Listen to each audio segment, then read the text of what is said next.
Ouve-se tanto as pessoas falarem sobre os demônios. Bem, agora, demônios, diabo, tudo vem de uma palavra só, né? E no inglês chama-se atormentador. Parágrafo 16. Demonologia no estado físico. Chama-se atormentador. Um indivíduo que atormenta é um diabo. Um indivíduo que atormenta é um diabo. Então, demônios que habitam nos lugares celestiais. A palavra céu é derivada, que significa céu ou dimensão. Mas dimensão. Cada dimensão tem seres. Cada dimensão está subdividida em potestades. Nas regiões celestiais, no mundo invisível. Este mundo invisível, que é uma dimensão, porque o demônio habita nas dimensões, eles são seres sobrenaturais. E os nossos olhos, que é um dos seres, contemplará onde que esses demônios estão. Eles estão ao nosso redor, mas nós estamos ocultos dos olhos sobrenaturais para poder enxergá-los. Esta é a razão pela qual que você precisa de Deus poder abrir os teus olhos, te levar no mundo sobrenatural para poder enxergá-los. Isso é lugar árido. Quando eles acharem que não tem mais lugar, eles retornam para aquela casa e quando encontram ela vazia, eles vêm com mais 7 demônios e tornam-se pior do que a primeira vez que estavam naquele corpo. Eles vão vagueando. Mas o que acontece? Quando eles vêm para aquele corpo, ou um demônio vem para aquele corpo, automaticamente ele vem trazer uma alteração naquele corpo. Você que era um homem normal, você que era um homem natural, você vai agir de uma maneira diferente. Porque algo dentro de você estará alterado. Alterado por quê? Porque você não foi capacitado para suportar, né, o comportamento ilegal dentro do seu próprio corpo de alguém que vem de outra dimensão. Porque os demônios, eles foram jogados em outra dimensão que você não está. Você é simplesmente um ser humano.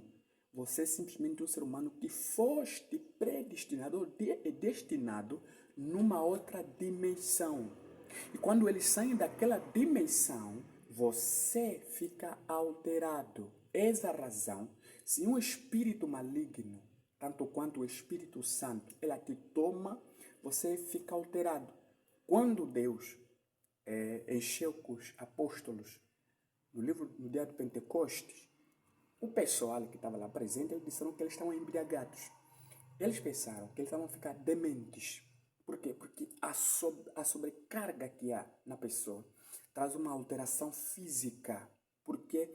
Porque há um poder sobrenatural dentro da pessoa. É ali que algumas pessoas elas tinham lhes atribuído o termo demente pela manifestação por este indivíduo costado de demência. Então chamou outros demônios para que ele o tornasse do jeito que ele está, no estado de demência, de um homem normal, não normal. Por quê? O profeta ensina que já viu em cultos de orações de libertações espíritos pedirem-se ajudas. Os espíritos ele mantêm a força de comotividade de uno. Porque se um demônio, e nós aprendemos nas escrituras que os demônios são resistentes, eles vão hoje, vão amanhã. Por isso que Lucas capítulo 11, no verso 24, eles andam em lugares áridos quando acharem que repousar, porque o repouso dele tem que ser num corpo, um corpo que tem vida, um corpo que move, um corpo estável. Só que quando ele entra naquele corpo, ele causa alterações emocional, espiritual, física daquele indivíduo. Quando eles sabem que aquele homem tem um poder de resistência, então eles começam a chamar-lhe um por um para que façam daquela casa um escombrio, façam daquela casa uma casa terrível. Essa é a razão pela qual que você encontra pessoas alteradas emocionalmente. Porque não é só um demônio, mas mais de um demônio. A Bíblia diz que havia uma mulher que tinha 7 espíritos num só corpo e que lhe tornara daquele estado que ela vivia durante muito tempo até que se encontrou com a palavra que libertou ela. Então os demônios fizeram ninho naquela casa, fizeram ninho naquela pessoa, que é um templo que eles descansavam. É por isso que nós sabemos que os demônios têm equilíbrio de estabilidade de união, diferente daquilo que são as pessoas que acreditam na palavra de Deus. Por quê? Você diz, os demônios não são oniscientes. Os espíritos não são omnipresentes. Esses espíritos, eles estão em todos os lugares. Nas regiões celestiais que eu disse, no cosmo todo, é controlado por esses sistemas no lugar celestiais. Esses espíritos estão em dimensões. Eles estão em toda parte. O que eles fazem? Eles não são omniscientes. O único ser omnisciente é Deus. O único ser omnipresente é Deus. O único ser omnipotente é Deus. Os demônios não são omnipotentes, não são omniscientes, não são omnipresentes.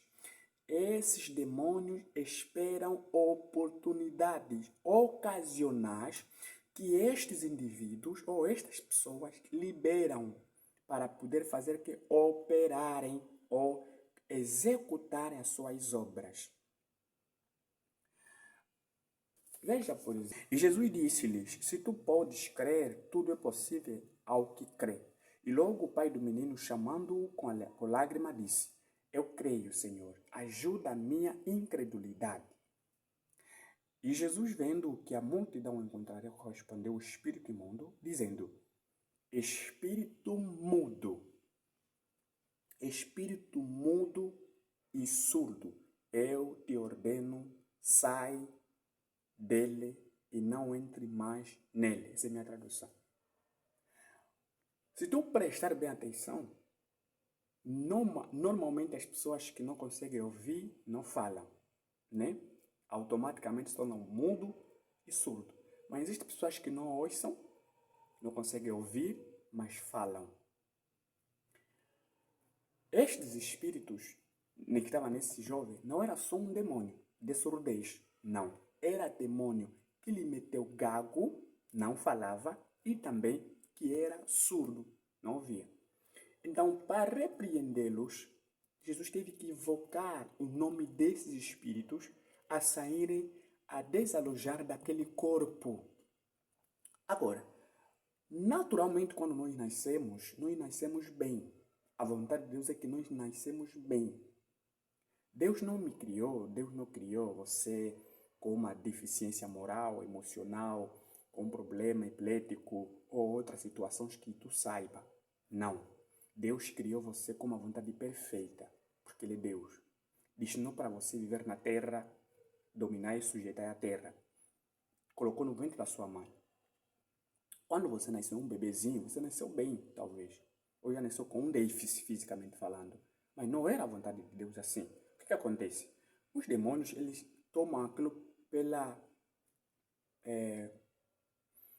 eles vão possuindo o teu corpo. Eles herdam o teu corpo. Eles fazem do teu corpo um lugar de herança.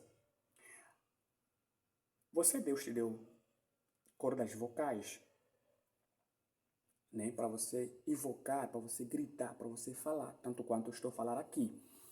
Deus deu você cordas vocais. Mas o que acontece? Quando este espírito vem de surdez, ou o espírito que não permite que tu fales, ele te torna gago. Te torna, né? Que os tons não saem, você não consegue invocar nada. Mas ele entrou em você e automaticamente ele mudou você completamente para que tu não mesura. E automaticamente você se torna aquilo que você nunca pensaste que fosses, quer seja você ou os teus parentes próximos. Por causa de quê? Por causa de alterações físicas que aquele espírito entraram em você e causaram esta desgraça. Que tu não falas, que tu não consegues ouvir, que tu é manco, que tu é paralítico. É um demônio de paralisia, é um demônio de epilepsia, é um demônio que amarrava, por exemplo, este jovem que era surdo e mudo. Tanto quanto aquele espírito daquele jovem que tinha problema de epilepsia, que ele jogava no fogo, que ele jogava na água, em todos os lugares. Mas quando o Senhor Jesus veio, ele repreendeu aquele espírito e eles saíram e aquele corpo ficou liberto. O menino ficou um homem normal, porque Deus criou você e eu normais. Mas os demônios trazem que alterações em nós, porque nós não fomos preparados para suportar a sobrecarga dos espíritos que habitam noutras dimensões. O nosso corpo não suporta essas cargas dos espíritos que habitam em outras dimensões. Esta é a razão pela qual que você se torna mudo, surdo e manco. Por causa de quê? Do poder sobrenatural, dos espíritos sobrenaturais que habitam nos lugares celestiais, que eu já disse que são dimensões diferentes da tua. Eu sou um homem natural. Todos nós somos pessoas naturais. A única coisa que nos torna espirituais é a grandeza do poder divino dentro de mim e dentro de você. Então, quando os espíritos do inferno de Gadara, eles disseram, não nos mande para o lugar de tormento. Porque quando eles estão sem corpo, eles são atormentados. Já viram uma manada de porco, né, nos currais? Você vê quando chota os porquinhos, eles começam a se empurrar dali, aquela agitação toda. Imagina os demônios serem expulsos no corpo físico, também se agitam dessa maneira. Então, eles só vão encontrar repouso, vão encontrar vida, quando entrarem no corpo de alguém. Eles vão repousando. Então, a partir dali, eles vão trazer uma grande calamidade, vão trazer uma alteração terrível naquele corpo que eles foram para descansar. Só que aquele corpo não está preparado.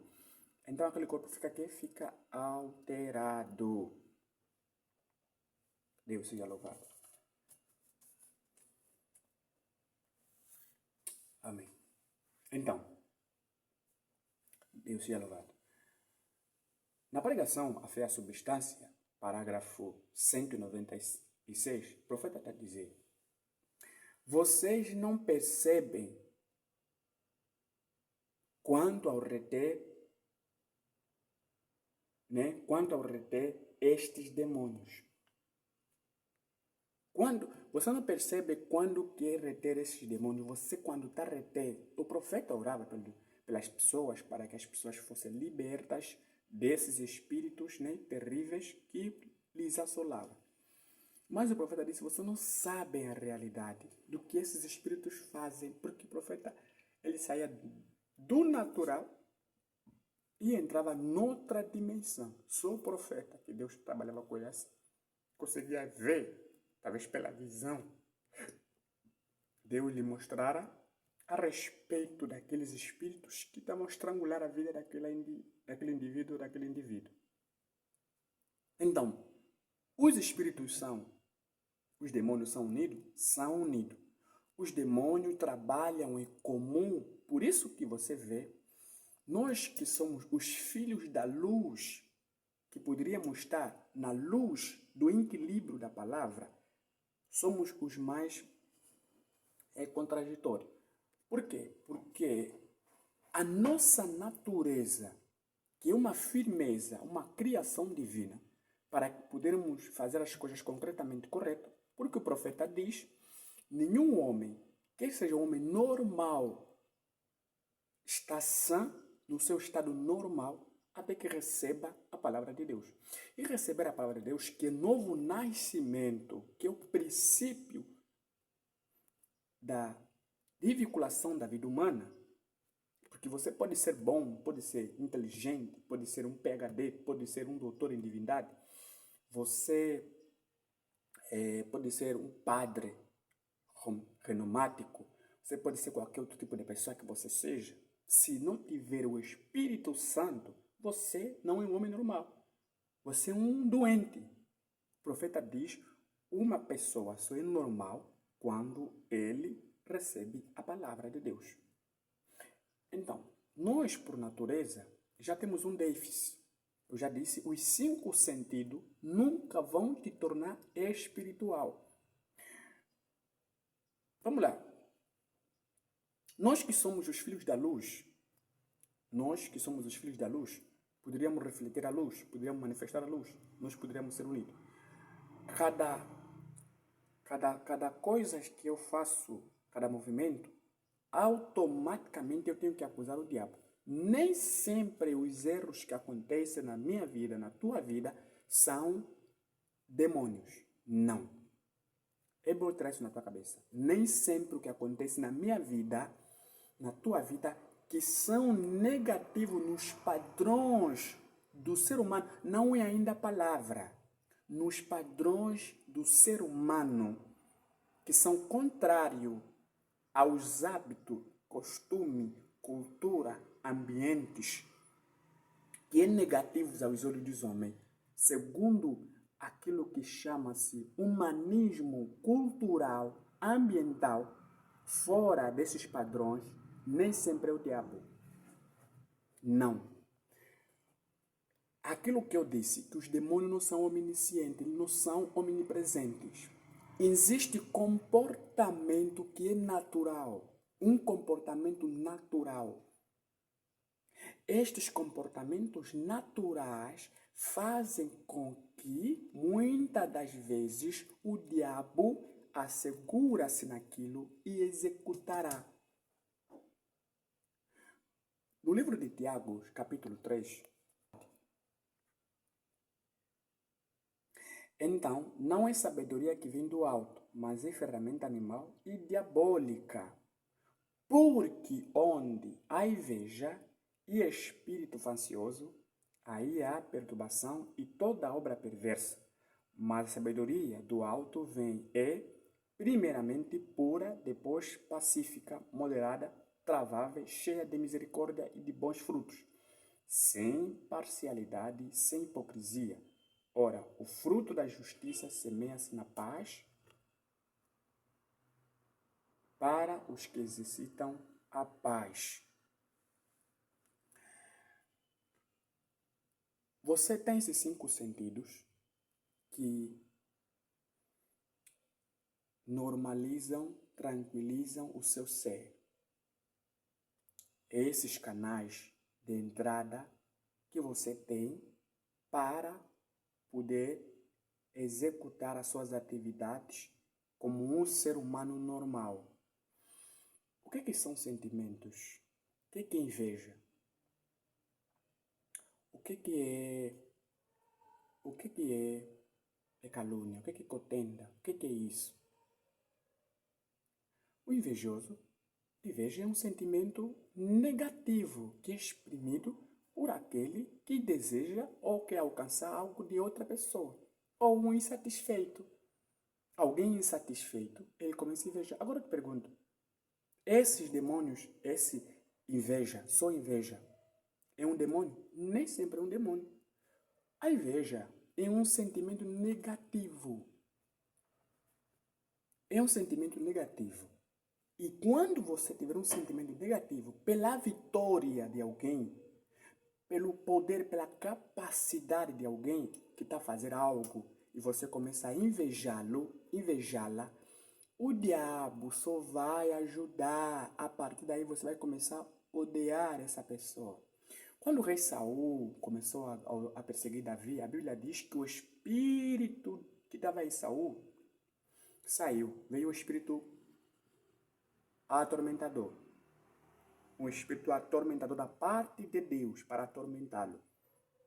Por quê? Porque dentro do coração do rei Saul já tinha um desejo de soberba, que é um sentimento que ele tinha, mas só que era negativo, soberba.